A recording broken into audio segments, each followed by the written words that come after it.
नमस्कार, आप देख रहे हैं पंजाब केसरी। मैं आपके साथ हूं ज्योति शर्मा। हलाल उत्पादों में सरकार द्वारा की गई बैन की कार्रवाई के बाद कानपुर में फूड डिपार्टमेंट हरकत में आ गई है।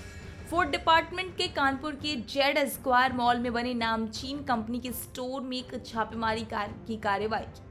वहीं all India Muslim personal law board हलाल सर्टिफिकेट पर लगी पाबंदी की मुखालफत करने की तैयारी में है।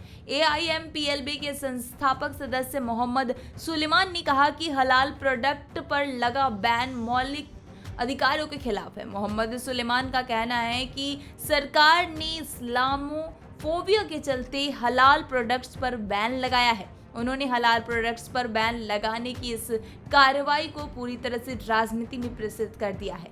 उनका कहना है कि सरकार के इस फैसले को हाई कोर्ट में चुनौती दी जाएगी। उन्होंने कहा कि हलाल प्रोडक्ट्स पर बैन के बाद अब all India Muslim personal law board high court में अपील करेगा। कानपुर में मुस्लिम पर्सनल लॉ बोर्ड के सदस्य मोहम्मद सुलेमान ने हलाल प्रोडक्ट्स लिखे जाने के मामले में प्रतिक्रिया दी है। उन्होंने सरकार द्वारा इस पर बैन लगाए जाने के खिलाफ की है। सुलेमान ने यह भी कहा कि देश में प्रोडक्ट्स में हलाल लिखने पर बैन लगाया गया है, लेकिन निर्यात करने वालों को लिखे जाने की छूट दी गई है। ऐसे में टेरर फंडिंग की बात की जा रही है तो प्रोडक्ट को निर्यात करने वाले इसमें फ़ायदा उठा सकते हैं, लेकिन जो चीज़ देश के अंदर बिकती है उनमें हलाल लिखने पर बैन लगाया जाना बेहद गैर जिम्मेदार फैसला है। मोहम्मद सुलेमान ने कहा कि विदेश में संविधान के मुताबिक सभी को यह आज़ादी है कि उसे क्या खाना है और क्या पहनना है। उसके बावजूद इस तरह से फैसले और खाने पीने पर सामान पर इस तरह से विषय बनाकर प्रतिबंध लगाना ठीक नहीं है। इसके साथ ही किसी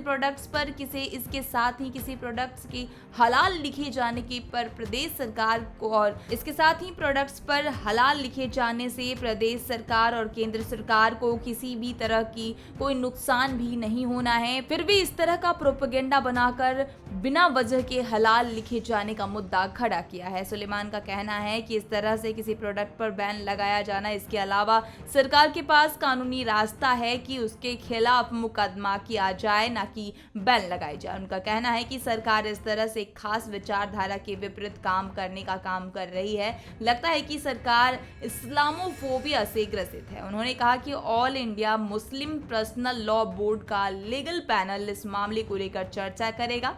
जरूरत पड़ने पर कोर्ट भी जाएंगे।